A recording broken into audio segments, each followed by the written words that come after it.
নৈহাটিতে vote, ভাটপাড়ায় নিহত তৃণমূল নেতা, গুলিবিদ্ধ হয়ে তৃণমূল নেতার মৃত্যু।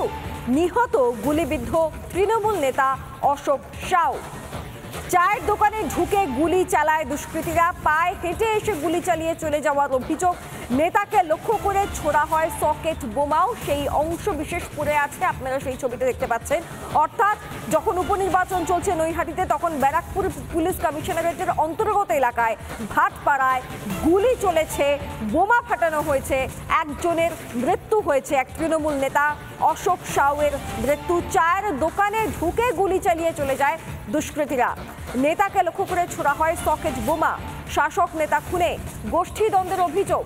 আরও একবার জানাই, এই শাসক নেতা খুনে গোষ্ঠীদ্বন্দ্বের অভিযোগ। ঠিক যে চায়ের দোকানের সামনে এই ঘটনা ঘটেছে, সেই চায়ের দোকানের ছবি আপনারা দেখতে পাচ্ছেন। সেখানে বম্ব স্কোয়াড এসেছে, তারা ইতিমধ্যেই গোটা এলাকা এবং সিআইডির যে বম্ব স্কোয়াড এসেছে তারা গোটা এলাকা খতিয়ে দেখেন, ওই অঞ্চল খতিয়ে দেখেন। সেই ছবি আমরা আপনাদেরকে দেখাচ্ছি।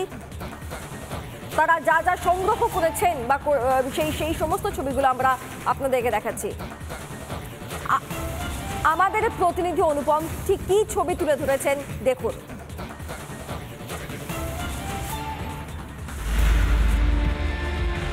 আমি এই মুহূর্তে দাঁড়িয়ে রয়েছি জগদ্দল থানার সামনে, আর ঘটনা যেখানে ঘটেছে সেটা মাত্র কয়েক পা, অর্থাৎ থানার অদূরেই একেবারে প্রকাশ্যে সকাল 8টা থেকে 8:30 নাগাদ একটা ঘটনা ঘটে গেল।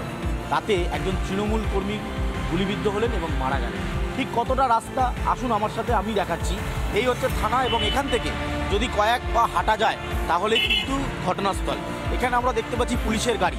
নৈহাটিতে যখন উপনির্বাচন চলছে তখন সাত সকালবেলা এই ধরনের ঘটনা ঘটলো এবং এলাকায় একটা চাঞ্চল্য ছড়িয়ে পড়লো। স্থানীয় লোকজন তারা বলছেন যে একেবারে থানার অদূরে এই ধরনের প্রকাশ্যে গুলি চালনার ঘটনায় সকলেই হতবাক হয়ে রয়েছে। থানা এরিয়া রয়েছে, আমরা দেখতে পাচ্ছি থানা এরিয়া থেকে কয়েক পা যদি এগোনো যায় তাহলে এই ঘটনাস্থল। আমরা এই কারণে এই পুরো সিকোয়েন্সটা বা এই ভিডিওটা আপনাদেরকে দেখাচ্ছি বা এই বিষয়টা আপনাদের বোঝানোর চেষ্টা করছি যে থানার অদূরেই যদি এই ধরনের ঘটনা ঘটে তাহলে থানা থেকে কয়েক কিলোমিটার দূরে মানুষ কি সুরক্ষিত রয়েছে, মানুষ কি করছেন, এই মুহূর্তে সেই ছবি দেখাচ্ছি। দূরে আমি দেখতে পাচ্ছি ঘটনাস্থল, অর্থাৎ খুব মেরে কেটে হলেও 30 পা থেকে 35 পা হাঁটলেই থানা। অর্থাৎ থানার অদূরে এই ধরনের ঘটনা। একেবারে সাত সকালবেলা তৃণমূল কর্মী, তাকে লক্ষ্য করে গুলি করা হলো, বোমা ছোড়া হলো, এবং যেটা খবর পাওয়া যাচ্ছে এই অশোক সাউ তার মৃত্যু ঘটেছে। এই অশোক সাউয়ের ওপর 2023 সালেও একবার হামলা করা হয়, তখন 4 জনকে গ্রেপ্তার করা হয় এবং তাদের এগেনস্টে সেই সময় চার্জশিট করা হয়, পরে তারা বেল পান। এই 4 জনই কি যুক্ত রয়েছে নাকি এর পেছনে অন্য কেউ রয়েছে? আমরা এসে গেছি ঘটনাস্থলে। এই মুহূর্তে আমরা দেখাচ্ছি এই যে কর্ডন করা রয়েছে, হলুদ দড়ি দিয়ে জায়গাটা ঘেরা রয়েছে, এটাই হচ্ছে ঘটনাস্থল। অর্থাৎ মেরে কেটে 20 থেকে 30 পা হাঁটলেই ঘটনাস্থলে আমরা পৌঁছে গেলাম। একেবারে নাকের ডগায়, জগদ্দল থানার নাকের ডগায় সাত সকালবেলা ঘটনাস্থলে দেখতে পাচ্ছি আমরা যে ছড়িয়ে ছিটিয়ে রয়েছে দোকানের সামগ্রী। সাত সকালবেলা এখানেই বসেছিলেন অশোক সাউ, চা খেতে এসেছিলেন, সাথে বেশ কয়েকজন ছিল। 3 জন যুবক তারা এই রাস্তা ধরে হেঁটে আসে, যে রাস্তা ধরে আমরা হেঁটে এলাম 3 জন যুবক এই রাস্তা ধরে হেঁটে আসে এবং তারপরেই তাকে লক্ষ্য করে গুলি করা হয়, বোমা ছোড়া হয়। প্রত্যক্ষদর্শীদের বয়ান নেওয়া হয়েছে, কোথাও সিসিটিভি আছে কিনা সেটা দেখা হচ্ছে।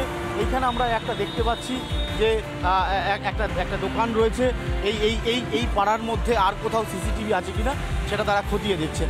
অর্থাৎ একেবারে থানার নাকের ডগায় এই ধরনের ঘটনা ঘটে যাওয়ায় এলাকায় চাঞ্চল্য ছড়িয়েছে। আতঙ্কিত এলাকার মানুষ, তারা বলছেন পুলিশের থানার সামনেই যদি এই ঘটনা ঘটে তাহলে অন্যত্র কী হবে। এই পরিস্থিতির মধ্যে দিয়ে গোটা বিষয়টি রয়েছে। অশোক সাউ মারা গেছেন এমনটা জানা যাচ্ছে। একজন সাসপেক্ট তাকে চিহ্নিতকরণ করা হয়েছে, তাকে ডিটেন করে জিজ্ঞাসাবাদ করছে এই মুহূর্তে ব্যারাকপুর কমিশনারেটের শীর্ষ কর্তারা। সিপি আলোক রাজরিয়া তিনি ঘটনাস্থলে এসেছিলেন। তিনি যেটা জানাচ্ছেন 2023-এও একবার হামলা হয়েছিল, তবে এবার এই হামলার পেছনে 2023-এ যারা করেছিলেন তারাই আছে কিনা সেটা খতিয়ে দেখা হচ্ছে। ক্যামেরায় অমিত নাথের সাথে অনুপম পাত্র, রিপাবলিক বাংলা, জগদ্দল। নানা ধরনের কন্টেন্ট দেখার জন্য লাইক করুন, শেয়ার করুন আমাদের ফেসবুক পেজ, সাবস্ক্রাইব করুন আমাদের ইউটিউব চ্যানেল। পাশাপাশি অন্যান্য ব্রেকিং নিউজের জন্য অবশ্যই চোখ রাখুন রিপাবলিক বাংলায়।